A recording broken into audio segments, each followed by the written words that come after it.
Hello everyone, it's Vanessa and I am still doing tags. So today I'm going to be doing the first date book tag, and I was tagged by Camille to do this, so thanks for tagging me, Camille. I am finally getting around to it even though you tagged me in February. The first question is Awkward First Date, so not a bad book but one that kind of lacked the spark for you. For this one I selected one that might be a bit of a surprise. I would say Giant Days Volume 1. It had a lot of aspects that I feel like if I continued on in the series I would really enjoy. In the first volume, while I enjoyed the characters, I was not truly able to follow the events correctly, but I am definitely going to try on in this series because I know it is so beloved by many people that I subscribe to, so I'm going to try Volume 2, and I have put it on hold at the library already. The next question is Cheap First Date. So you're supposed to select a book that turned out less than you expected. For this question, I actually want to talk about something that makes me and Camille's friendship on BookTube so great.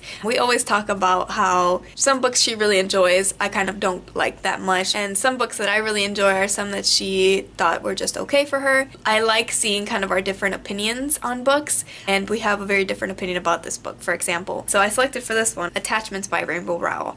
I believe this is the only Rainbow Rowell I've ever read, and that is probably why I have not picked up another one, although I do really want to try Fangirl. Attachments just didn't do it for me. I did not like the plot, I did not like the characters, I did not care about the love story.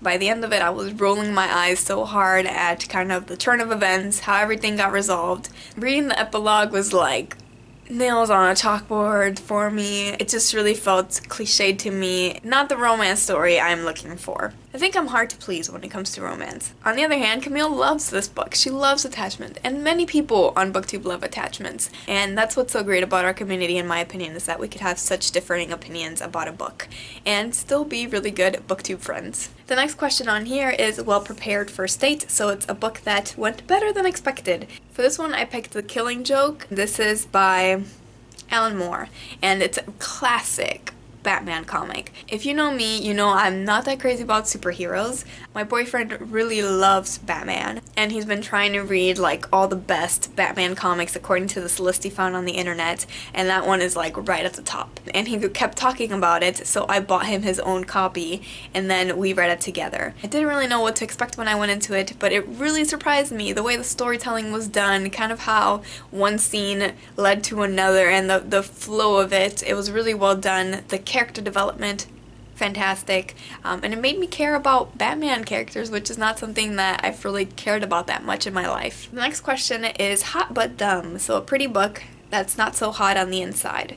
And for this, I selected The Nordic Theory of Everything, which I talked about maybe in my January or February wrap-up. This focuses on kind of how the Nordic countries do pretty much everything. Healthcare, family leave, taxes, all kinds of things. The cover is spectacular and beautiful, and I love it. But the execution was not that great, let's just say. I didn't really get on with the writing, and it felt like something that could have been written in 20 pages. I would say pass. I'm sure there are much better books about the Nordic countries and the way they do lots of social services much better. The next question is Blind Date. So you're supposed to pick a book that you picked up not knowing anything about it. For this one I'll give a quick mention to The Strange Library, which I've talked about before. A total library like pickup, which is something that I do a lot. I do stumble on a lot of books, but this one I really had no idea what I was getting into, and then upon finishing it was really into it. This is by Murakami. His writing is very well known as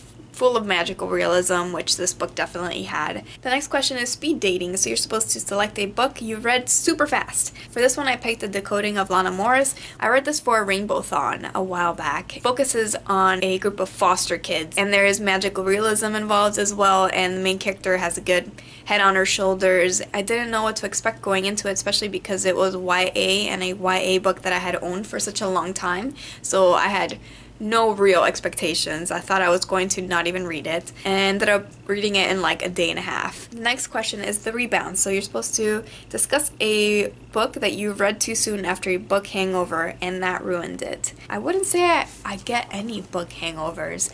I am constantly reading something new. I am reading like 4 books at the moment. I have no problem with kind of like closing one book and starting the other. None have really affected me that much. The next question is overly enthusiastic dates. So you're supposed to discuss a book that's trying too hard. I had the perfect answer for this. Mosquitoland. Mosquitoland, guys. Mosquitoland tried so hard to be everything. It tried so hard to bring up all of these moral arguments and all of these deep, important issues all in like 300 pages. It should have been great because it is a road trip story, but it just stumbled upon itself over and over again, and it tried to make jokes and references to like pop culture that made me roll my eyes and were so uncalled for and so unnecessary to the plot that it just really took me out of the story, and by the end of it I was just like, this is so bad, why? The next question is the perfect first date. So it's a book that did everything right for you. For this one I thought I'd give a little shout out to something I haven't talked in a while, and that's Beautiful Ruins by Jesse Walters, I think is his name. This is a contemporary novel, and it's set in Italy, but it's also set in Los Angeles. It's kind of about a bunch of things. It tells 2 stories and then brings them all together at the end. It was a really fun summer read for me. If you like Hollywood, if you like traveling in Italy, if you like long lost loves, I think this would be fun. The next question is humiliating first date. So a book you're embarrassed to admit you liked or embarrassed to read in public. Don't really get embarrassed by my books. And anyway, nobody should judge you by what you read. So, sorry I've copped out on 2, but I really didn't have answers for those 2. And as for who I'm going to tag Haley from Haley Reads. I think this tag is perfect for her. I hope you enjoyed watching this video. I will see you in my next one.